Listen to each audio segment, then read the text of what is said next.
আজ একদম সকালবেলায় ঘুম থেকে উঠে আমি রান্না করা থেকে জানো তো ছুটি পেলাম। So hello everyone, good morning, welcome to my channel. আশা করছি তোমরা সবাই ভীষণ ভালো আছো আর আমরাও কিন্তু বেশ বেশ ভালো আছি। ঘড়িতে এখন বাজে সকাল 9:30 আর ঘুম থেকে উঠেছি বেশ অনেকক্ষণ আগেই আমি, আর বিছানা ছেড়ে উঠেছি তখন 9:30টার সময়। আজ সকালে রান্না নেই তো সেই জন্য করে সকাল সকাল উঠে আমি কী বা করবো, তো সেই জন্য আর কি বিছানায় শুয়েছিলাম। তো 9:30টার সময় উঠে ব্রাশ নিয়ে ছাদে দাঁড়িয়ে ব্রাশ করছিলাম, আর তার সাথে কালকে যে জামা কাপড়টা আমি পরেছিলাম, এই যে জামাটা, সেটা আমি এই যে একটু ছাদে মেলে দিলাম। ছাদে মেলে দিতে এসে দেখছি আকাশটা একবার দেখতে পাচ্ছ তোমরা, পুরো মেঘে কালো হয়ে ঢেকে গেছে, এক্ষুনি বৃষ্টি এলো বলে কি। তো যাই হোক, এই যে জামা কাপড়টা মেলে নিলাম, নিয়ে নাইটিটা চেঞ্জ করে ঘরে এসে একটু হালকা স্কিন কেয়ার যেটা করতেই হয়, তো একটু ক্রিম লাগিয়ে নিলাম। নেওয়ার পর চলে এসেছি এখন রান্নাঘরে। বাপি যেহেতু 12টার মধ্যে ভাত খেয়ে নেবে, আজকের বাপির রাতে ডিউটি রয়েছে, তো সেই জন্য করে ভাতটা একটু তাড়াতাড়ি খেয়ে নেবে। না তাড়াতাড়ি বলবো না, 12টা 12:30টার মধ্যে আমাদের বাড়িতে খাওয়া দাওয়া হয়ে যায়, আর বাপিও সেই টাইমেই খায়। যাই হোক না কেন, ওই টাইমের মধ্যেই বাপিকে খেতে দিতে হবে। তো সেই জন্য আমি বেশি আর দেরি না করে 9:30টার সময় ওই বিছানা ছেড়ে উঠে ফ্রেশ হতে হতে 10টা বেজে গেছে, তারপর এসে রান্নাটা বসিয়ে দিয়েছি। আজ হবে বেগুন আলু মাছের তরকারি, তার সাথে ওই যে কুমড়ো আলু পুঁই শাক দিয়ে মাছের মাথা চিংড়ি দিয়ে চচ্চড়ি হবে। এদিকে তো আমি রান্না করছি, আর তার সাথে সকালের খাবারটাও খেয়ে নিয়েছি। আজকে সকালে না ওই বাতাসার দিয়ে মুড়ি ভিজিয়ে খেয়েছি, আমিও খেয়েছি, সাথে ওকেও দিয়েছি। ও খেয়ে গেছে বাজারে, মানে মাংস আনতে আর কি। আর এই যে কন্টেনারের মধ্যে যে পায়েসটা দেখছো, এই পায়েসটা না আমি ওই বাড়ি থেকে নিয়ে এসেছি, মানে এই গণেশ পূজা হয়েছে, আমাদের তো এক হাঁড়ি পায়েস বানিয়েছিল, মানে সবাইকে প্রসাদ হিসেবে দেওয়ার জন্য। তো সেই জন্য করে আর কি সেখান থেকে আমাকে দিয়েছিল এতটা, মানে বাপি মা খায়নি তো সেই সময়, ওই জন্য করে একটু বেশি করেই দিয়ে দিয়েছে। আর এখন আমি ওর দিম্মা এসেছে, তো সেজন্য করে আমি এখানে পায়েস আর একটা মিষ্টি ওনাকে দিতে যাচ্ছিলাম। তো ওনাকে দিয়ে এসে এখানে আমি মাংসর জন্য পেঁয়াজ আদা রসুন সবটা কেটে নিয়েছি, যেহেতু মিক্সিতে পেস্ট করব সব কিছু, ওই জন্য এমনভাবেই কেটেছি। আর ও মাংস নিয়ে চলে আসার পর আমি সব মাংসটা ধুয়ে এখানে দেখো ও মাংসটা ম্যারিনেট করে রাখছে, হবে চিকেন চাপ, তো সেই জন্য আর কি মাংসটা ম্যারিনেট করে রাখা হচ্ছে। তো মশলা যেগুলো পেস্ট করেছিলাম সেগুলো দিয়ে দিয়েছি, তার সাথে দই আর চালমগজ কাজু আর কি ছিল যেন, ওটা ভুলে গেলাম। তো যাই হোক, গুঁড়ো মশলার মধ্যে অ্যাড করেছিল লঙ্কার গুঁড়ো, তার সাথে লবণ, জিরের গুঁড়ো আর ধনের গুঁড়ো, ব্যাস। একটু ওই 10 মিনিটের মতো ম্যারিনেট করে রাখবে, তারপর মাংসগুলো একে একে ভাজতে পারে। হ্যাঁ, গরম মশলাও দিয়েছিলাম জানো তো, এই দেখলাম তাই আর কি মনে পড়লো। তো চলো এবার মাংসটা রেডি করে নিই আর আমি এই যে ঘরে চলে এসেছি। সকালবেলায় সেই যে 10টার সময় ঘর থেকে বেরিয়ে গেছি, তারপর থেকে না ঘরে ঢুকিনি। এসে একটু জল খেলাম, খুব জল পিপাসা পেয়েছিল, কিন্তু হাতের কাছে না রান্নার সময় জল পাইনি বলে ওই জন্য আর খাওয়া হয়নি। তো ঘরে এসে জলের বোতলটা দেখে একটু জলটা খেয়ে নিলাম। তো তারপর এখন চলো বিছানাটা গুছিয়ে ফেলি। আমি তো ওদিকে মাছের ঝোল আর তার সাথে চচ্চড়ি ভাত বানিয়ে নিয়েছি, বাপিরও খেতে দিয়েছি। এখন ওই 12টা মতো বাজে, আমি ঘরে এসেছি বিছানা গোছাতে। তো বিছানাটা গুছিয়ে নেব, তারপর যাব রান্নার দিকে, মানে ওর হাতে হাতে আমাকে হেল্প করতে হবে। রান্নাটা ওই করবে, কিন্তু আমাকেও হেল্প করে দিতে হবে, মানে ওই অতগুলো মাংস আমাকে সব ভাজতে হবে আর কি। তো এটাই আর কি হেল্প করা। তো তারপর ও যা করার এসে করে নেবে।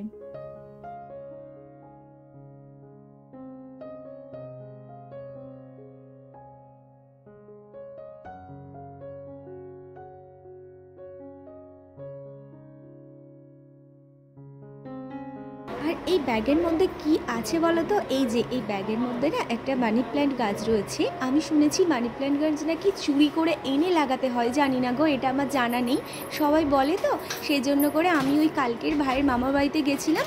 চুরি করে বলতে ওখানে কেউ ছিলই না, আমি যে কাউকে বলে নেব, তো তারপর ভাবলাম যে কেউ যখন নেই আর শুনেছি চুরি করে নিতে হয়, তাহলে তো এর থেকে ভালো সুযোগ আর নেই। তো সেই জন্য এক প্রকার চুরি করেই নিয়েছি আমি গাছটা তুলে এই যে বাড়িতে নিয়ে এসেছি, কিন্তু কালকে রাতেই আমি ভুলে গেছিলাম, হঠাৎ করে মনে পড়েছিল, তো ব্যাগে থেকে বের করেছি, করে ওই ব্যাগটা ধরে রেখে দিয়েছিলাম। আজকে সকালেই গাছটা মানে বসিয়ে দেবো, মানে জলের মধ্যেই এখন আপাতত রাখবো, তারপর ভাবছি একটা টবের মধ্যে মাটি রেডি করে তো লাগিয়ে দেবো।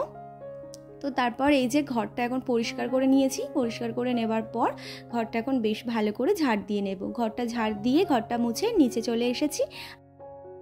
একবার দেখো মাংস মানে একবার ভাজা হয়ে গেছে, তো তারপর আরেকবার মাংসটা কড়াইয়ে চাপিয়ে মানে তেলের উপর দিয়ে আমি উপরে গেছিলাম।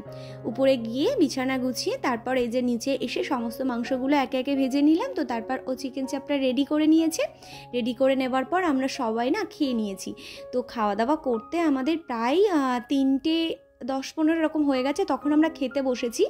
তো খাওয়া দাওয়া করার পরে এই যে সমস্ত থালা বাসনগুলো এখন আমার মাজা ধোয়া করতে হবে। বেশ অনেকগুলো বাসনপত্র পড়েছে। আমি রান্নার ফাঁকে ফাঁকে না অনেক বাসনপত্র মেজে নিয়েছি, আর যদি না মাজতাম তাহলে পরে মানে আরও বাসন হয়ে যেত। এমনিতেই তো এখন এত বাসন, যদি সেইগুলো না মাজতাম তাহলে আমার এখনও অনেক বাসন মাজতে হতো। তো সে যাই হোক, এক প্রকার আর কি আমার সুবিধাই হয়েছে আগের বাসনপত্র মেজে নিয়েছিলাম বলে। দুপুরে খাওয়া দাওয়া করতে করতে এমনিতেই আমাদের এত দেরি হয়ে গেছে, তারপর চিকেন চাপটা না আর একটু হলে পরে বেশ ভালো হতো। তো সেই জন্য করে ও বলল যে হয়েই গেছে, তুমি নিয়ে আসো, তাও পরে মানে খাওয়ার মতো নিয়ে আসো, তারপর আবার একটু বসিয়ে দেবে। তো সেই জন্য করে আবার গ্যাসটাও পুরো একেবারে নোংরা হয়েছিল। আর এমনিতেই দেখবে তোমরা মানে তোমাদের যাদের বাড়িতে আর কি ছেলেরা রান্না করে, মানে গ্যাসটা একেবারে মানে ওভেনটাকে একেবারে নোংরা করে রাখে না। মানে আমি এটা এমনিই বললাম গো, সবাই হয়তো নাও করতে পারে, কিছু কিছু ছেলেরা আছে তারা পরিষ্কার করে, আবার অনেকেই রয়েছে মানে পরিষ্কারটুকু করতেই পারে না। মানে ওভেনটাকে একেবারে নোংরা করে ফেলে রেখেছিল। যেমন আমার হাজব্যান্ড এটাই করে, রান্নাও করতে যায় বাট ওভেনটা এমন অবস্থা করে রাখে, এত থালা বাসন ফেলে। তো আমার তা দেখে মাথা পুরো গরম হয়ে যায়। তো আমি না এমনিতেই কিছু বলি না, তার কারণ ও একদিন করে বাড়িতেই থাকে, আর যদি রান্না করার ইচ্ছে হয় করতে যায় এরকম অবস্থা করে রাখে। তো সেই জন্য কোনো ব্যাপার না, তো ছেড়েই দিই। তো সে যাই হোক, ওভেনটা পরিষ্কার করে দিলাম, দিয়ে কড়াইটা বসিয়ে আবারও গ্যাসটা একেবারে লো ফ্লেমে দিয়ে একটু দিয়ে দিয়েছি আর কি। দিয়ে আমি উপরে চলে এসেছি। কন্টিনিউ তো বৃষ্টি হয়েই যাচ্ছে, তো জামা কাপড়গুলো উপরেই ছিল। আর আনারস কাটা হয়েছিল, সেই জন্মাষ্টমীর সময় আনারসটা আনা হয়েছিল। সেই আনারস মানে কাটছি করে ঠিক কাটাই হচ্ছিল না আর খাওয়া হচ্ছিল না। কি বলো তো, আমাদের বাড়ির মানে প্রত্যেকটা লোক তো সময়ে সময়ে থাকে না, মানে সবাই একসাথে খুব মানে সপ্তাহের মধ্যে খুব কম দিনই হয়। তো সেই জন্য করে আনারসটা ঠিক কাটা হয়নি। ওই জন্য আজকে দেখছি সবাই রয়েছে, আমি আনারসটা ফ্রিজে থেকে বের করে বললাম তুমি কাটো, তো যে এখন খাবে নইলে পরে তার জন্য রেখে দেওয়া, সে পরে খাবে। তো কেটেছিল, তো আমাদেরটা খেলাম, বাপির জন্য, তারপর ও দিনমা এসেছে বললাম না তোমাকে, ওনার জন্য রেখে দিয়েছি, মায়ের জন্য রেখে দিয়েছি। ও খেয়ে বেরিয়ে গেছে, একটু ওর কাজ রয়েছে। আর আমি এই যে ঘরে নিয়ে এসে খেলাম। খাওয়ার পর এই যে ভিজে জামা কাপড়গুলো একটু জল চেপে বের করে আবারও উপরে মেলে দিলাম। এই টিপটিপ করে বৃষ্টি পড়ছে, একটু পরেই হয়তো তুলে নিতে হবে জানো। দুপুরবেলাতে খাওয়া দাওয়া করে একটু শুয়েছি, না ওটা দুপুরবেলা ছিল না, বিকেলবেলা হয়ে গেছিলো, একটু শুয়েছি, না শুলেও ঠিক হচ্ছিল না। তো সেজন্য করে আর কি একটু শুয়ে রেস্ট নিয়েছিলাম। তারপর সন্ধেবেলাতে বানিয়েছিলাম চা। তো চা খাওয়ার পর আজকে না রাতে তেমন কিছু বানাবো না বলে আর কি ঠিক করেছিলাম। তারপর দেখলাম যে না, রাতের দিকে খিদে পাচ্ছিল, তখন ওই 9:30-10টা বাজে, তখন জানো তো খুব খিদে পেয়েছিল। তো সেই জন্য করে আমি না ওই ভেবেছি যে রুটি বানাবো। ও বলেছিল খাবো না, কেউ খাবে না, আমার একার জন্য আমি 2টো রুটি বানাতে গেছি, সে জায়গায় আর কি একটু আটা বেশি নেওয়া হয়ে গেছে, 3টে রুটি বানিয়ে ফেলেছি। আর এখানে ওই কালকে সকালে খাবার জন্য বাতাসা আর এসব বলে ভুষি আর কি আমি ভিজিয়ে দিলাম। আর এখানে মা দেখলাম যে কালকের যেহেতু শনিবার নিরামিষ, তো ছোলা দিয়ে বাঁধাকপি আলু একটা ডালনা হবে, আর তার সাথে হবে মুগ ডাল।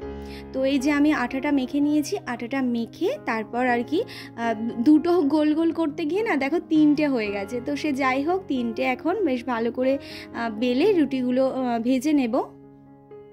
দুপুরে তো চিকেন চাপ বানিয়েছিল, তো তাই দিয়েই আর কি রুটি খেয়ে নেব। আর কি হয়েছে জানো, আমার একার জন্য আমি রুটি বানিয়ে ঘরে নিয়ে এসেছি। মানে ঘরে আর কি সবাই ছিল, মা ছিল, দিদা ছিল, তো সবাই আর কি টিভি দেখছিল। আর আমি এই যে রুটি বানিয়ে উপরে নিয়ে গেছি তখন ও বলছে দাও আমাকে একটু দাও দেখি, আমি খেয়ে দেখি। তো বলো, ও প্রথমেই বললো আমি খাবো না, তারপর আমি যখন রুটিটা বানিয়ে নিয়ে গেছি তখন বলছে যে একটু আমাকে দাও তো খেয়েই দেখি। তো ও 1.5টা মতো খেয়েছিল, আর আমি এই যে 1.5টা মতো খেয়েছিলাম। মা দিদা বসে বসে আর কি টিভি দেখছিল বলতে ওই আর কি সিরিয়াল দেখছিল, নিচে দেখছিল, আমরা ওই উপরে ডেকেছি, তখন আর কি এসে আর কি সিরিয়াল দেখছিল। আর আমি তো ওই রুটি বানাতে গেছিলাম, রুটি বানিয়ে নিয়ে এসে আমরা দুজন মিলে খাওয়া দাওয়া করেছি। আর দিদার না ঘুম পেয়ে গেছে। তাই মা বলল চলো নিচে গিয়ে আমরা শুয়ে পড়ি। তা মা দিদা চলে গেছে নিচে, আর আমি এই যে রাতের বেলাতে এখন খাওয়া দাওয়া করে থালা বাসন যেগুলো ছিল আর কি সেগুলো মেজে এসেছি। ওই দুটো মতো থালা ছিল, সেই দুটো থালা মেজে এসেছি। সকালবেলাতে না রান্না করার সময় এরকম মাঝামাঝি ঝামেলা থাকলে ভালোই লাগে না, ওই জন্য আমি রাতের বেলাতে সব কিছু আর কি যা আর কি ধোয়া মাজা করার থাকে সমস্তটা আর কি ডিপ ক্লিন করেই রাখি। এমনিতে এঁঠো বাসন তো রান্নাঘরে রাতের বেলায় ফেলে রাখতেই নেই, তো সেই জন্য করে আরও। আর সব সময় তো শরীর না দিলে কি করা যাবে বলো তো, সেই সময় মাঝে মধ্যে থেকেই যায়। আমি না আজকে রাতের বেলাতে একটু চুলটা বিনুনি করলাম। আর কি জানো তো, আমার হেয়ারটা একটু কার্লি হেয়ার, মানে খুব একটা বেশি না, একটু আর কি রয়েছে। আর তারপরে বিনুনি করলে না ভীষণ আর কি কার্লি হয়ে যায়, সেজন্য আমার একেবারে ভালো লাগে না। তো ওই জন্য আমি না কোনোদিনও বিনুনি করি না। ওই কোথাও গেলে মাঝে মধ্যে যদি ইচ্ছে করে তখন ওই একদম লুজ করে করে যে বিনুনিটা করা ওইভাবে আর কি বিনুনি করি। আর জানো আজকের ভাবছি যে কালকে একটু চুলে ওই জবা ফুলের পাতা আর তার সাথে জবা ফুলের কুড়ি ফুল এইসব পেস্ট করে একটু চুলে লাগাবো। তো যাই হোক, আজকের ভিডিওটা আমি এখানে এন্ড করলাম। তোমাদের আজকের ভিডিওটা কেমন লাগলো অবশ্যই জানিও। Tata, good night.